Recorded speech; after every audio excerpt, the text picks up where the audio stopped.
I'm going to talk about the twins' birth story. I never really talk about it because it's always traumatic, but I'm going to kind of give you a condensed version. So around 25 weeks, we noticed that Oakland, which was baby A, she was starting to fall off the growth curve, and I kind of was familiar with this because it's a condition called IUGR, and my son had the same condition. I was seen by a maternal fetal medicine doctor twice a week until I gave birth to track her growth and do fetal Doppler scans. She was on the second percentile, and at 35 weeks I went in for a NST and a Doppler scan, and her NST, she failed miserably. This was the time around COVID where I couldn't have any guests in the doctor's office with me, including my spouse. So I was texting my husband, like, get your stuff together, we got to be at the hospital and we're gonna have some babies.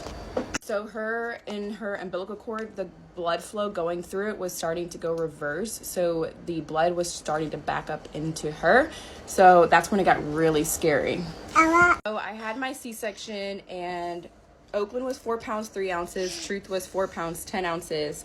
They both came out crying, but Oakland was taken to the NICU right away, and then Truth stayed with me the whole time. Me and Truth were discharged from the hospital, and Oakland had to stay in the hospital. She was in the NICU for an additional 2 weeks, and at the time I was breastfeeding them. So I was breastfeeding, or I was feeding Truth, putting her to sleep at home. Then I was driving to the NICU while Oakland was waking up, and then I'd feed her, put her to bed, and then drive home and repeat it over and over and over again all day for 2 weeks, all while recovering from a C-section. So that was fun. While Oakland was in the NICU, she kept having these like spells where she would stop breathing in her sleep, and the nurses would have to like stimulate her and shake her to get her to start breathing again.